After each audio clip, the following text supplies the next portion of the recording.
Salut les amis, j'avais envie de vous faire une petite vidéo pour vous parler de la colonne mystique qu'on traverse et en même temps l'onde enchantée du miroir blanc. On a commencé mercredi, l'onde enchantée du miroir blanc, et la colonne mystique, elle a commencé samedi 3 juin. Et alors, du coup, c'est une période hyper subtile, intense, spéciale, parce que l'onde enchantée du miroir, elle nous invite à nous révéler davantage à nous-mêmes, à nous mettre à notre juste place. Elle nous invite à voir la vie comme un pulse et que chacun est une pièce de ce pulse infini et chacun détient une clé, une porte, un code, une place. Et par exemple, pour parler du thème de la jalousie, il semble que la jalousie, moi c'est comme ça que je la vois, c'est quand quelqu'un d'extérieur à nous amène un espace déployé qu'on n'a pas déployé en nous, et peut-être qu'on a envie de le déployer mais qu'on ne se l'est jamais dit, peut-être que on ne pourra pas le faire parce que c'est pas notre place, c'est pas notre rôle, et du coup plutôt que de se réjouir et de dire waouh, cette personne a déployé des choses extraordinaires et je serais riche d'être à ses côtés, on la rejette en disant elle va me prendre ma place, elle va me prendre des choses. Et waouh, cette mentalité-là, elle permet pas la biodiversité, elle permet pas le grand partage et le partage de ce qu'on porte en nous d'unique et de ce qu'on peut déployer en soi pour œuvrer à l'évolution des consciences et à construire un monde où on est chacun vraiment qui on est. Donc le miroir blanc, il est là aussi pour nous faire rencontrer des parties de nous qui sont bloquées, frustrées, malsaines, qui sont toxiques.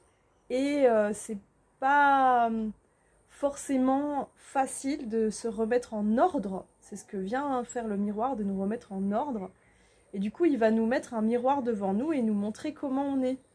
Et plutôt que de réagir avec mon ego, parce que quand on me montre, quand c'est souvent un être humain qui va me montrer mes limites, par la relation qu'on tisse, par mon comportement, je fais l'effort de penser comme ça. Certes, c'est désagréable d'être face à cette limite et j'aimerais la repousser.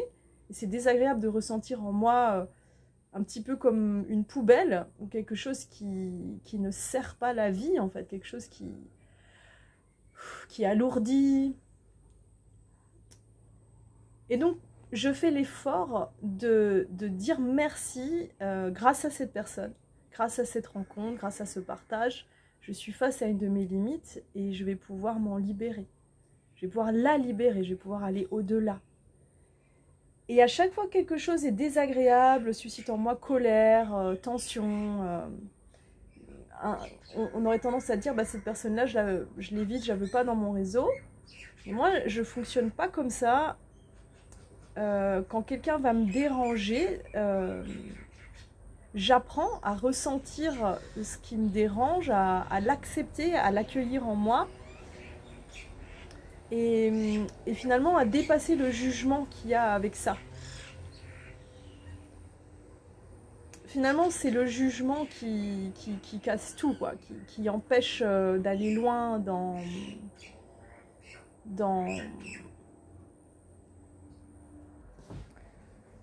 la relation au vivant.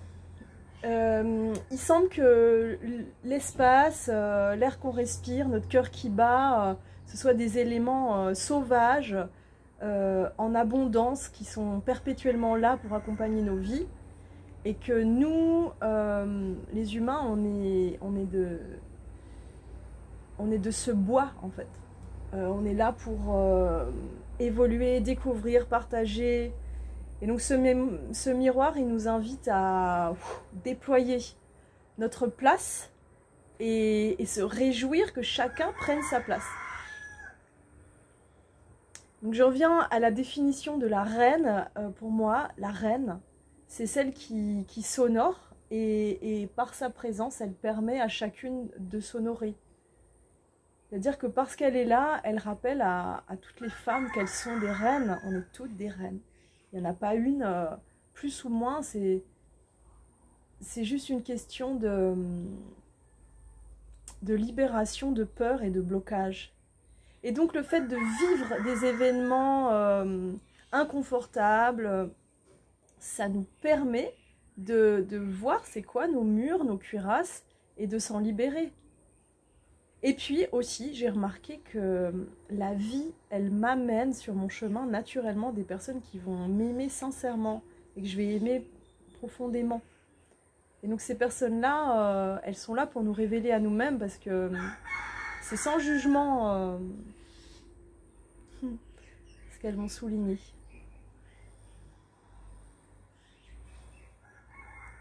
Et par rapport au miroir aussi, ce que j'ai envie de partager, c'est qu'on a tous une dark side.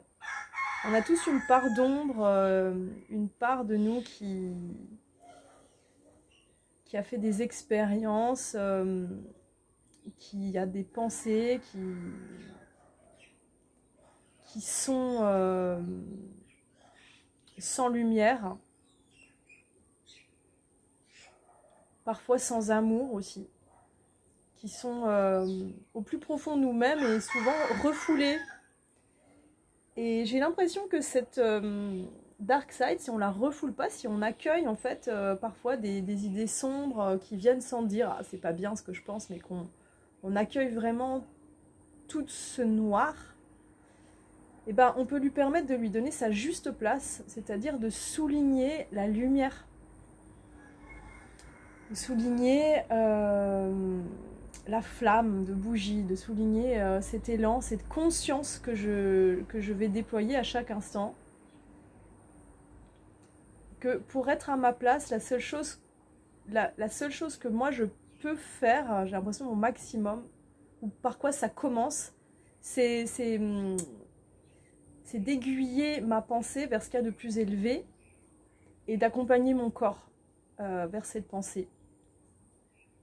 Donc d'avoir toujours cet effort, cette intention d'être un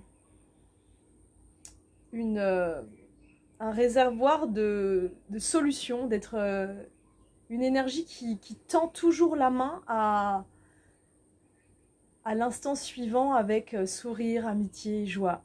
Et à chaque fois que je tombe dans le manque, la peur de demain, une situation inconfortable qui me dit « Ah mince, ça va pas marcher », bah c'est comme si j'avais perdu en fait. J'ai le sentiment après d'avoir perdu une connexion à quelque chose d'éternel. Et que quand je suis en permanence dans... Je pense au dauphin en disant ça. Quand je suis en permanence dans cet élan de joie et de nager, d'avancer, et de rire et de savourer l'eau et finalement de dire bah, tout se guérit, tout se transcende, tout a une solution, tout, et tout s'accepte aussi.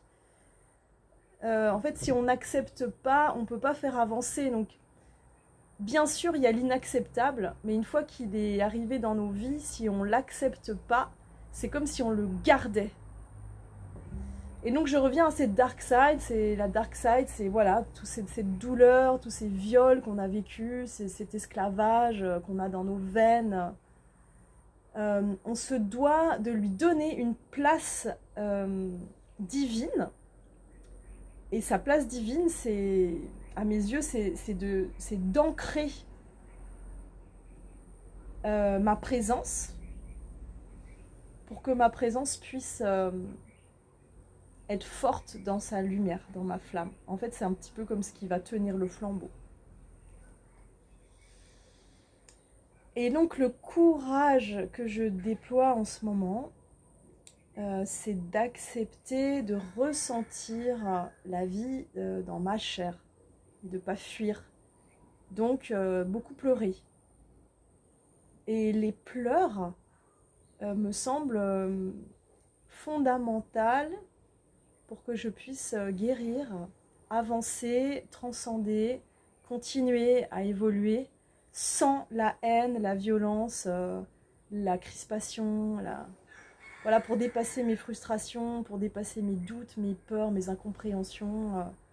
Je dois m'offrir des vraies séances de larmes. Et je crois que les larmes, elles sont là pour nous libérer. En fait, je vois les pleurs comme la plus belle manière de me libérer de mes peines. Parce que c'est des chansons, c'est des films, c'est de la poésie qui va trouver cette issue, qui va me toucher, qui va trouver cette faille où, voilà, il y avait dans cette faille quelque chose de douloureux, et les larmes vont vider cette faille et me permettre d'évacuer.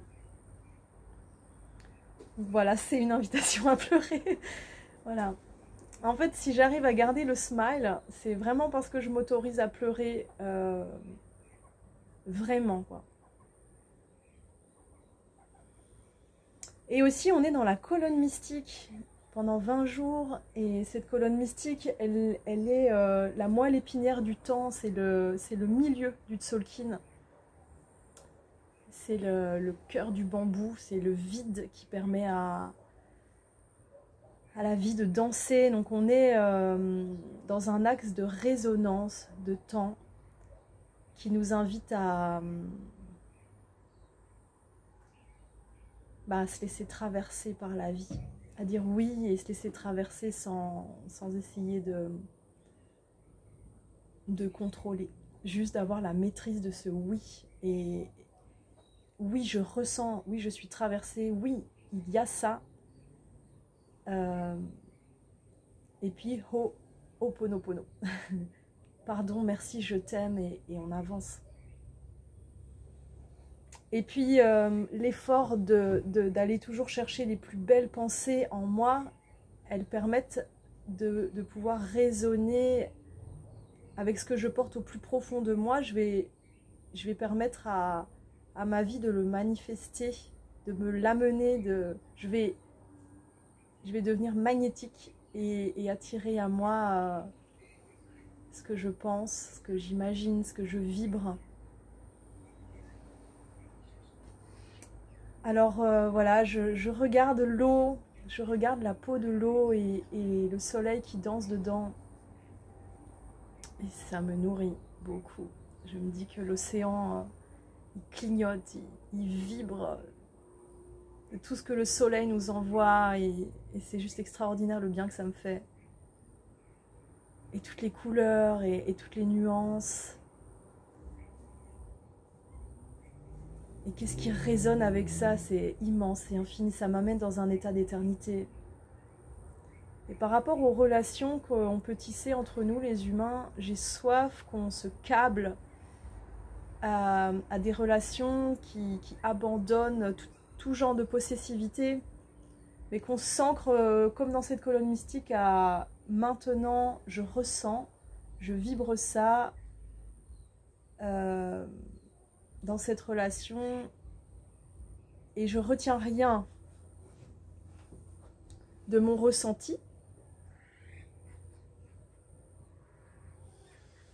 J'accueille et je reste avec une forme de droiture, c'est-à-dire reliée à ses plus hautes pensées, au détachement.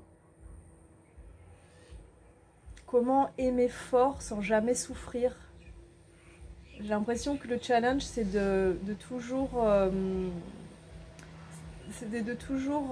jouer avec ce sentiment d'amour, ce désir qu'on peut avoir pour la vie, et de se dire que cette énergie-là, elle peut être partout, dans chaque chose, et que c'est nous les magiciens qui faisons danser cette boule de feu, quoi. Et à nous de déborder de compassion pour nous-mêmes, pour les autres, et d'imagination pour inventer des portes tout le temps, qu'on puisse aussi prendre soin de notre corps pour pas être faussé dans notre ressenti. En ce moment, il y a plein de remboutants, là, c'est super. On attend pas mal de fruits, mais ça reviendra. Voilà mon message. Et puis j'aime bien aussi parler comme ça sur YouTube parce que je sais qu'il y en a qui me regardent et qu'on pense à nous. Et... Voilà, puisse ce message en même temps vous partagez ce que je vis en ce moment, ce que je vibre et vous dire que je vous aime et que j'ai beaucoup de gratitude envers la vie pour toutes les expériences et les magnifiques personnes que j'ai rencontrées. Et j'ai une dédicace à tous les rayonnés qui sont dans mon cœur. Bon bah vive la Polynésie, le Pacifique, la Réunion. Et je vous dis à tout de suite.